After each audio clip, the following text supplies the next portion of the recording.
Activist Arts listeners and viewers and listeners for the first time because this is our first podcast, and I've been trying to get a podcast off the ground for the past couple of years, and couldn't really do it working full time. I can only dedicate so much of my creative energy to my projects, and this one had to take a back seat.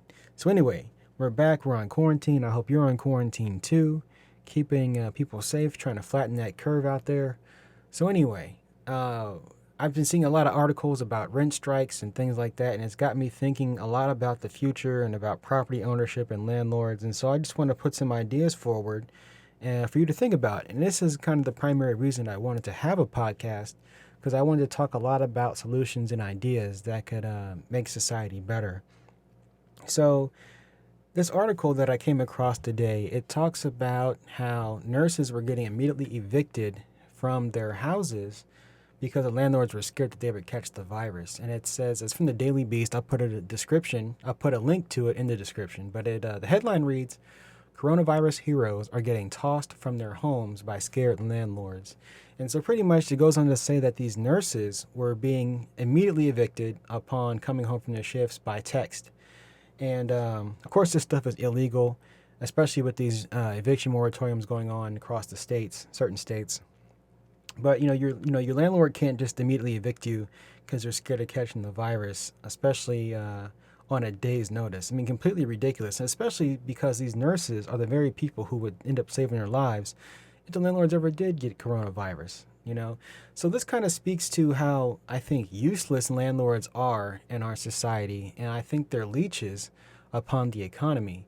I mean, you have somebody who just immediately kicks you out of your housing situation because they're scared they're going to get the virus.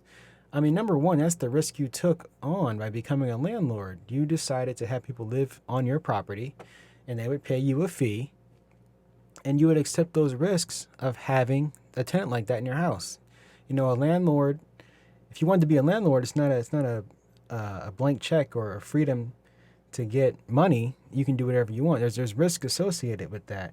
And so anyway, I just think it kind of speaks to the selfishness of the landlord class in this country. And I think the arrogance of it too. I mean, I've had my experience dealing with slumlords and things like that in the past, and I've always looked down upon a lot of landlords, especially their attitudes towards tenants. Because like I said, I just seen a lot of arrogance, a lot of laziness, and a lot of entitlements that come with this kind of stuff. And so anyway, it got me thinking about this whole idea of communal and like co-housing that people have been doing before this situation happened, and happening all throughout human history, to be honest.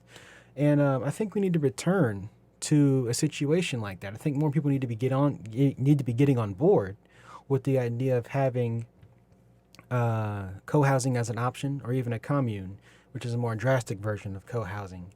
So pretty much why I think we need to talk about this is because in 2008, I think we dropped the ball. I don't say we, but the government dropped the ball in talking about wealth inequality and all these problems going on with our economy, with people not making enough money, with busting up unions, and healthcare and all this kind of stuff. So anyway, what happened in 2008 was it's a big crisis, big financial crisis, and we gave bailouts to a bunch of corporations, and the Occupy movement was completely crushed. And that had dire consequences, because you fast forward a couple of years later, all the things that Occupy was trying to combat against just got worse and worse and worse, until you end up in a situation like we are now, where everybody is suffering under this low-wage gig economy, okay?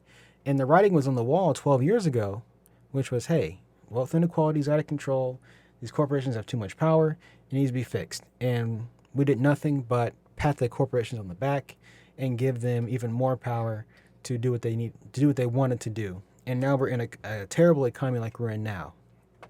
So why this is important is because in times of crisis, it's the best time to reorient ourselves and our ideology, all right, to completely change the way we live our lives. And so when we think about what's going to happen after this virus pandemic ends, what I'm mostly worried about is a lot of people losing their property because they can't pay their rent or mortgage, and then the strongest few of the property owning class end up buying even more property, and now you even have more of a monopoly over who owns property. So that could be the nightmare scenario, which means that we're going to end up in an even worse situation than where we were just a month ago, where housing is now in even fewer hands than ever before, and there's almost no way to fight back against that. So anyway, I'm hoping that when the pandemic is over, that there will be an opportunity for people to actually get affordable housing, because the economy will be down. People can't charge the amounts that they're going to charge. Landlords may lose some of their properties. It may be an opportunity for different people to step in and buy property for themselves. And along with that, I don't think there's anything wrong with owning property or having wealth. The problem is, what are you going to do when you have that wealth? Are you going to share it? Are you going to redistribute it? Or are you going to hug it for yourself and make suffering worse? And so let's say that the crisis ends and there's an availability of housing. As activists, as organizers, as progressives, I think that now more than ever we need to be thinking about owning our own property and turning that property into a communal space or a co-housing space and things like that. And those can, as far as like communal and co-housing, I mean, they can run the gamut as far as what you want to do with those spaces. But even as far as like co-housing, you could just have, if you don't own the building, let's say all of you guys rent property, just having time every week or month that you spend social time with your other roommates, that you have kind of volunteer hours to kind of work on stuff around the house, maybe start up a garden or cook dinner once a week, just things like that. Maybe you could, besides paying rent, that you could set aside maybe $5 or $10 a month to have a communal housing fund. So that fund could buy the dinner that you make per week, or it could go to buying garden supplies or doing minor fixes that the landlord won't do. Then it comes down to owning a property. If you and your friends, if you have a tight group of friends, maybe you could convince them into putting other resources together to own a property. And so when that happens, you could, of course, you have to pay that mortgage on the house, and it'll be divided up between you guys. But because you're not seeking a profit, you can charge. You can say charge, but you guys can agree. You're going to agree to pay a little bit more rent, and then set that portion aside for emergency situations. So that could be emergency costs if someone loses their job. If the water heater breaks, you have that emergency fund. So either way, it's all about pulling your resources together, and then when tragedy or emergency strikes, you have a backup plan ready to go. And so I think that these would be much better ways to spend your rent than giving it to someone who's going to buy another house for themselves or more expensive luxury items that don't really benefit society.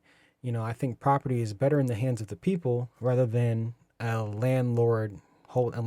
property owning landlord class, or whatever you want to call it.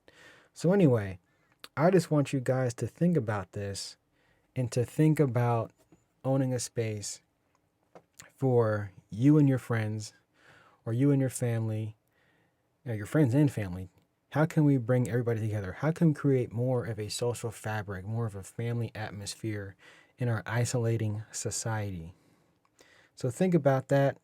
And when the time comes, when this pandemic is over, look at the housing market, see what's out there, and see if you can get people on board to start this. And like I said, when people may get kind of scared when you talk about starting a commune, but it doesn't have to be that drastic as far as mandating that you give half your rent and mandating crazy amounts of hours to do communal stuff around the house and all. Like I said, you have options, okay?